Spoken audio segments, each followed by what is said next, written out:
Hari ini kita akan belajar tentang perancangan sistem pengendalian umpan balik. Beberapa waktu yang lalu kita sudah belajar apa itu pengendalian umpan balik, kemudian bagaimana kestabilannya, dan hari ini kita akan belajar tentang bagaimana merancang pengendalian umpan balik. Ada 3 pertanyaan yang biasanya muncul pada saat kita melakukan perancangan sistem pengendalian umpan balik. Pertama adalah jenis pengendalian umpan balik seperti apa yang harus kita gunakan untuk suatu proses. Dalam hal ini, apakah kita akan memilih pengendalian proporsional, pengendalian proporsional integral, atau proporsional integral derivatif. Apabila kita sudah memilih salah satu di antaranya, muncul pertanyaan yang kedua. Kira-kira bagaimana memilih nilai parameter pengendalian yang cocok?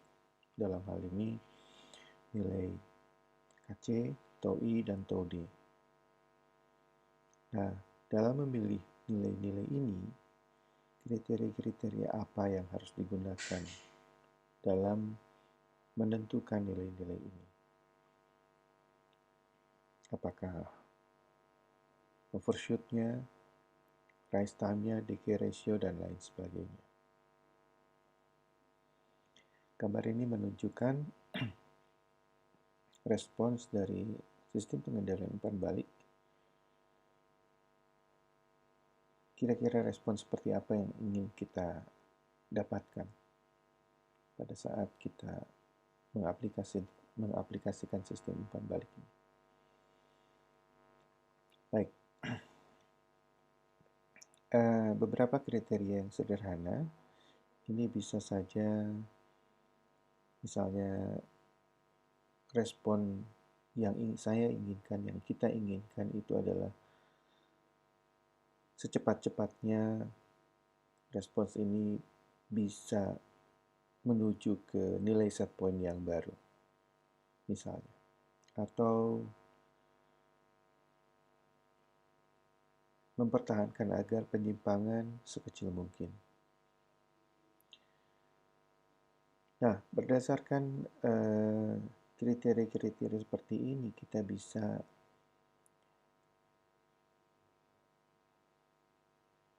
memilih 2 pendekatan, yaitu adalah pertama kriteria kinerja keadaan tunak, yang kedua adalah kriteria kinerja respons dinamik. Kita lihat satu-satu. Kriteria kinerja keadaan tunak, misalnya ada offset yang kecil, artinya di dalam keadaan tunak yang baru tidak ada offset, atau sekecil-kecilnya, atau tidak ada offset, atau fluktuasi respon yang kecil, dan lain sebagainya. Untuk kriteria respons dinamik, kita bisa memiliki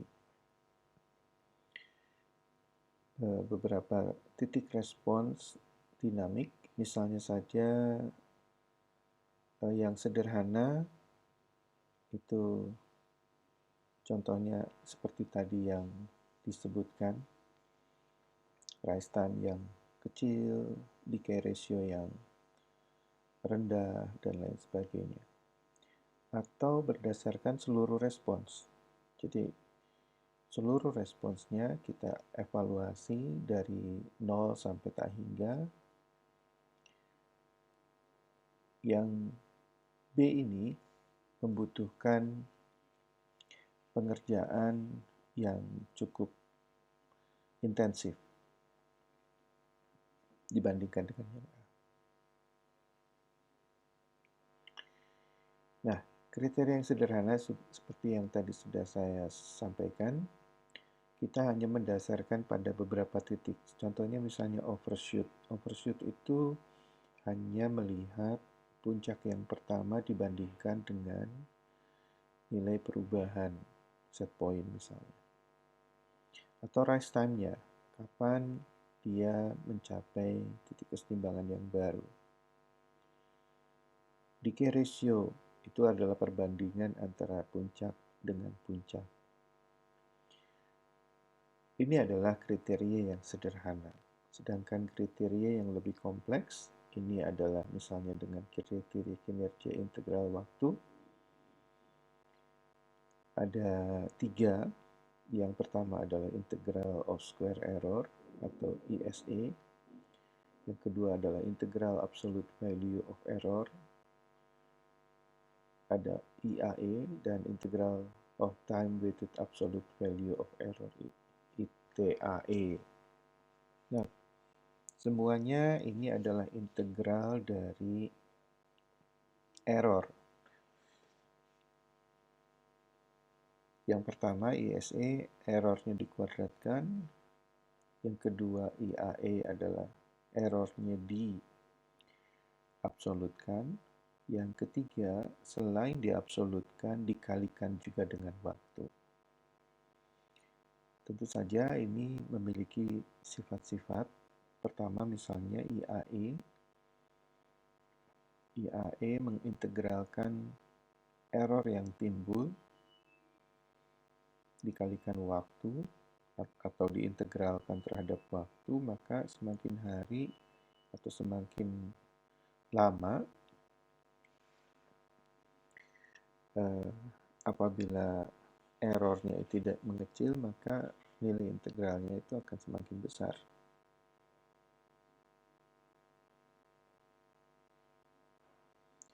Pada penyimpangan yang besar, tentu saja nilai kuadrat akan jauh lebih besar. Nah, karena kriteria-kriteria ini harus diminimumkan, maka nanti nilai ISE, nilai IAE, dan nilai ITAE ini menjadi penting.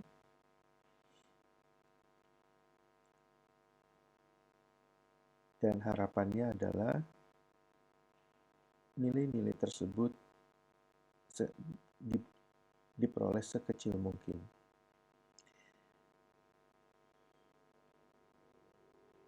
Kalau kita lihat di grafik berikut, ini adalah grafik integral untuk regulating problem dan untuk servo problem. Jadi garis yang diarsir ini adalah nilai integral. Integral kita tahu bahwa integral itu adalah luas di bawah kurva.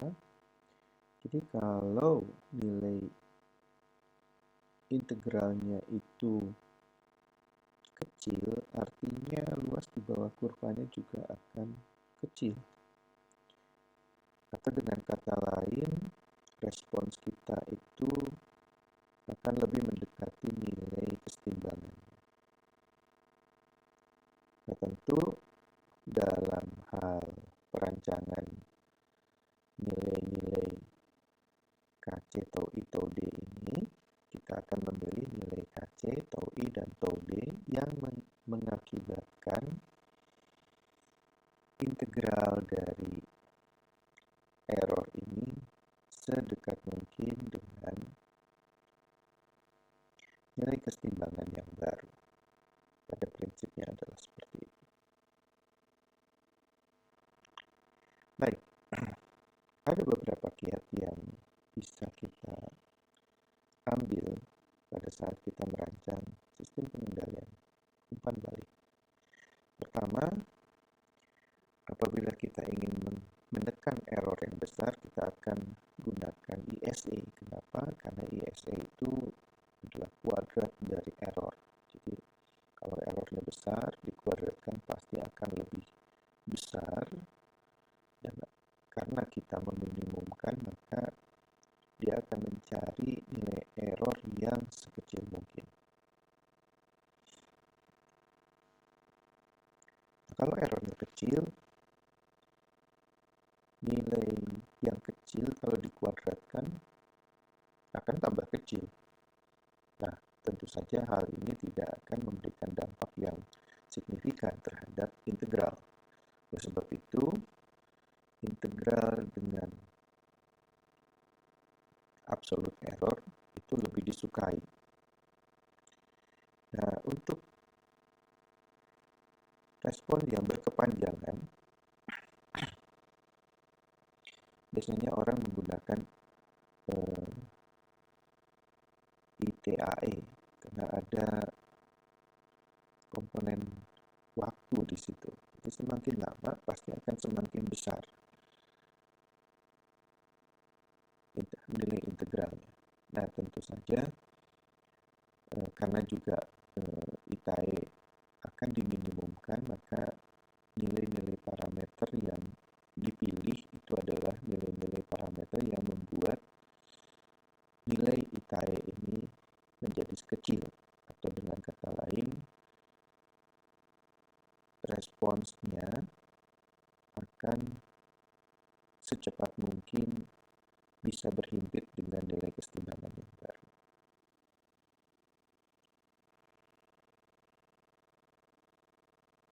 Nah, tentu saja dalam hal ini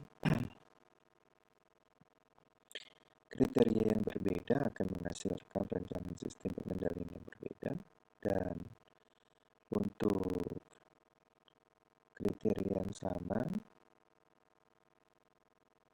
nilai-nilai parameter juga ditentukan oleh besar input yang akan menghasilkan rancangan yang berbeda pula.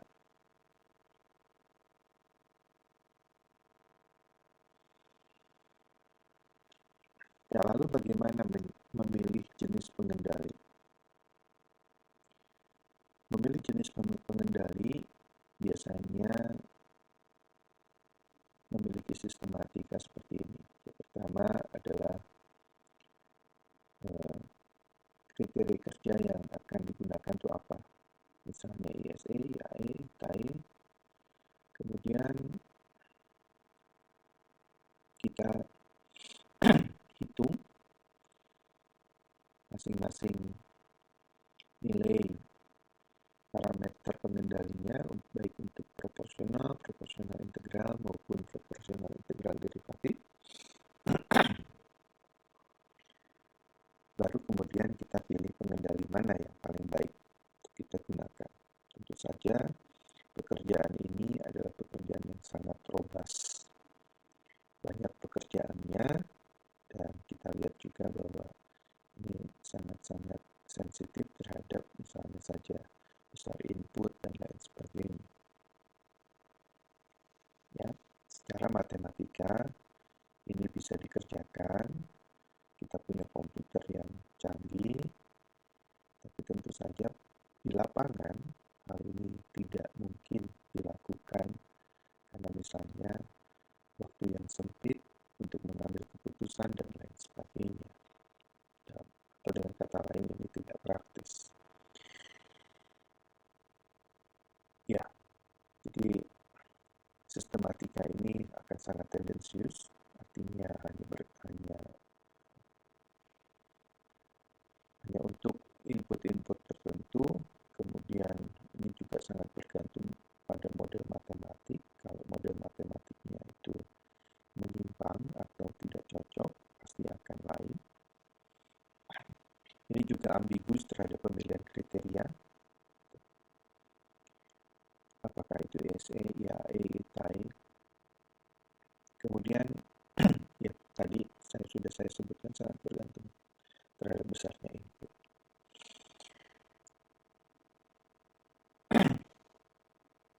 Oleh sebab itu, kemudian orang mengambil rule of thumb, ya, dengan memahami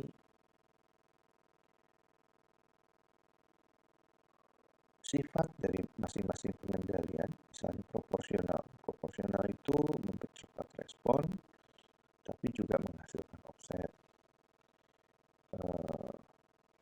Pengendalian integral ini akan meniadakan offset, tapi menghasilkan penyimpangan yang besar dan menghasilkan respon yang lebih lambat. Pengendali derivatif ini mengantisipasi penyimpangan dan memberikan efek stabil. Dengan mengetahui sifat-sifat ini, orang bisa memilih pengendali. Dalam hal ini adalah kombinasi pengendali yang dibutuhkan.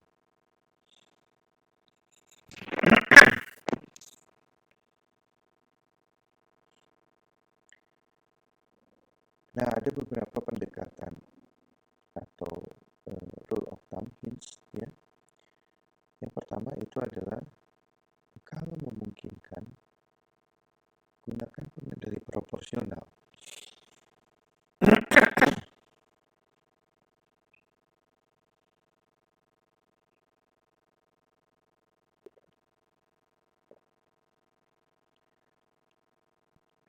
Tapi jika pengendali proporsional tidak mungkin, gunakan proporsional integral.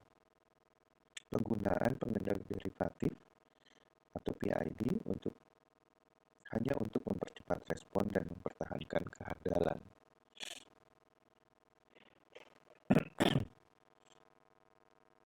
Nah, di sini saya minta Anda untuk membaca example 16.3 di buku Chemical Process Control tulisan Stephanopoulos pada halaman 308 dan buat resume satu halaman tentang pengendalian-pengendalian berikut ini.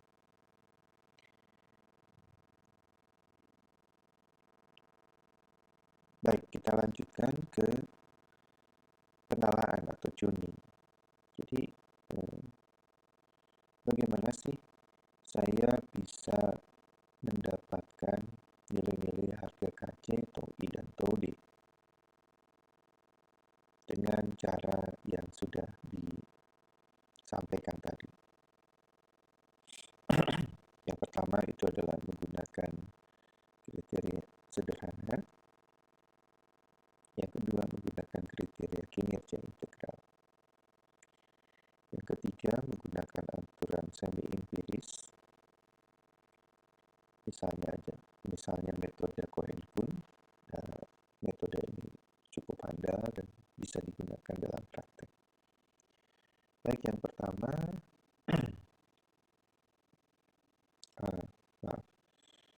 kita langsung ke metode Cohen-Kuhn.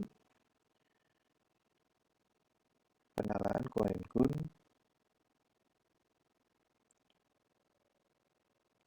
digunakan untuk menala proses yang modelnya itu tidak jelas atau ini merupakan gabungan dari berbagai macam alat. Misalnya saja kalau di gambar yang bawah, sistem pengendalian itu terdiri dari beberapa rangkaian alat. Misalnya saja ada elemen pengendali akhir, dalam hal ini control valve, ada proses, dan juga ada alat ukur.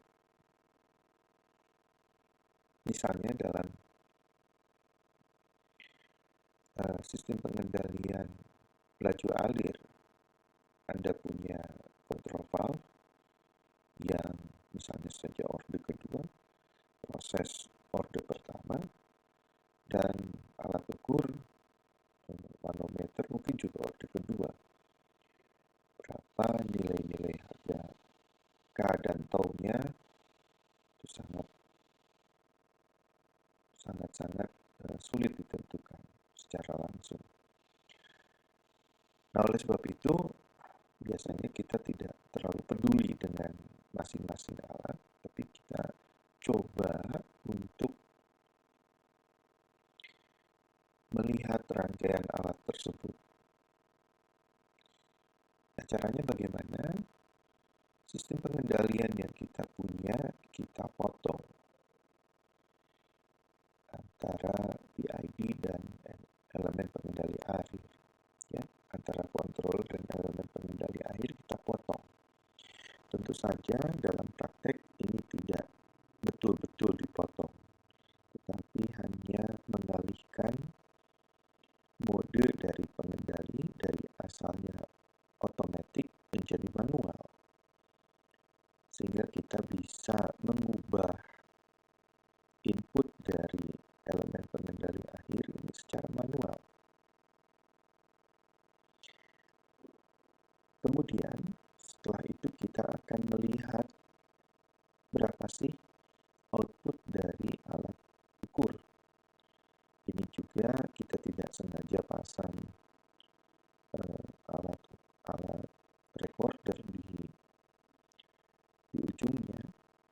biasanya sistem pengendali sudah memiliki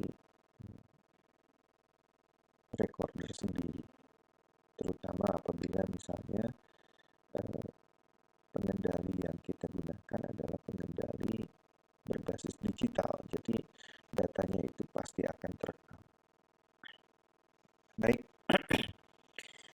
nah misalkan saja kita akan ubah input dari elemen pengendali akhir ini dalam bentuk step function.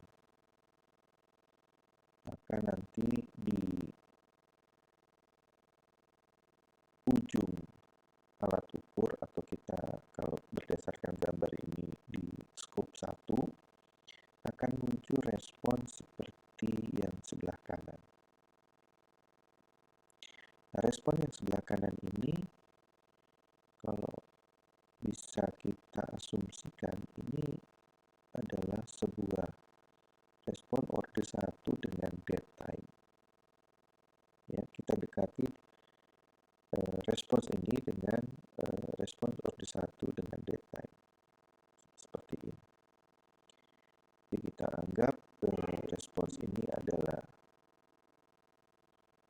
respons order 1 dengan dead time. Jadi kita coba lihat ada jeda di antara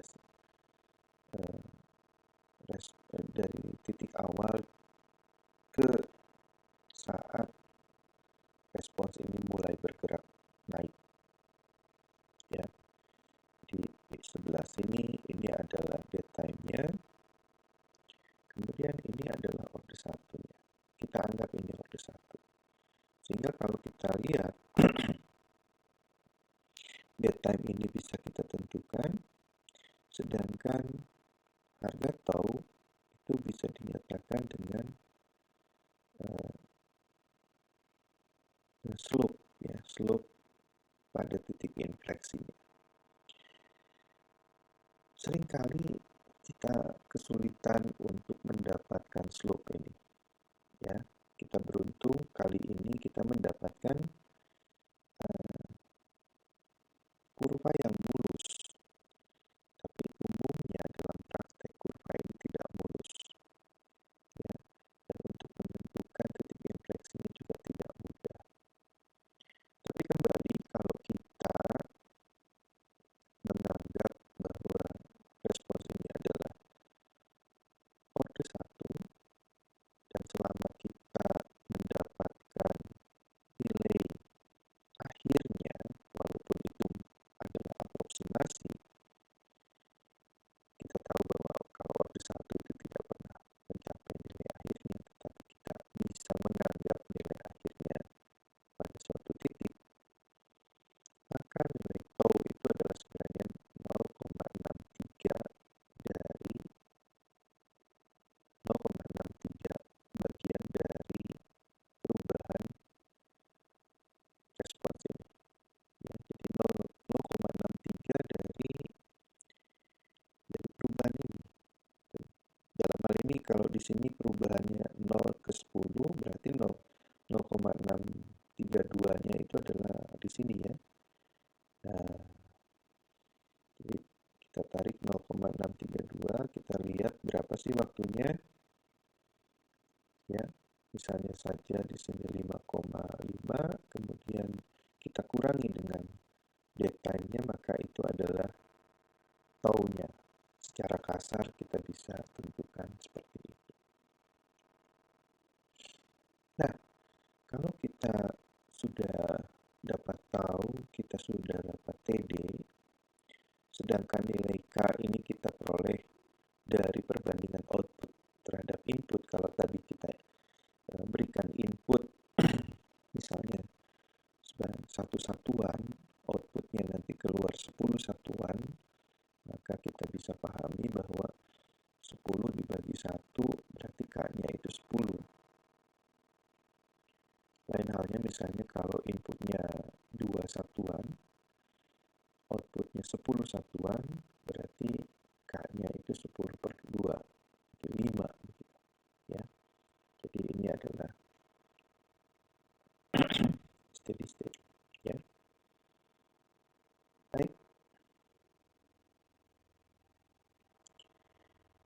Nah, ini adalah gambar yang lebih Anda bisa lihat infleksinya itu apa di mana, dan itu sangat menentukan nilai slope ini. Kemudian selain nilai slope ini, dia juga akan menentukan titik berapa besar data yang dihasilkan. Ini sangat-sangat riskan dan akan menimbulkan kesalahan di sini. Nah, apabila sudah diperoleh nilai-nilai tau dan nilai K, tau dan TD, dead time, maka kita bisa gunakan nilai-nilai tersebut untuk melakukan penalaan. Nah, kriteria yang digunakan oleh Cohen-Kuhn itu ada 3. Yang pertama adalah decay ratio-nya 1/4, kemudian offset-nya minimum, dan dia juga menggunakan integral square error untuk mengoptimasi nilai-nilai yang diperoleh. Nah, dari nilai-nilai K, tau, dan TD, kita bisa menghitung nilai-nilai KC tau I tau D dengan rumus yang sudah diberikan oleh Cohen-Kuhn. Ini adalah nilai-nilai rumusnya. Jadi untuk proportional controller, untuk proportional integral controller, dan proportional integral derivative controller itu semuanya sudah ada. Jadi Anda bisa gunakan ini untuk mendapatkan nilai KC, tau I, dan tau D. Demikian penjelasan dari perancangan sistem pengendalian umpan balik.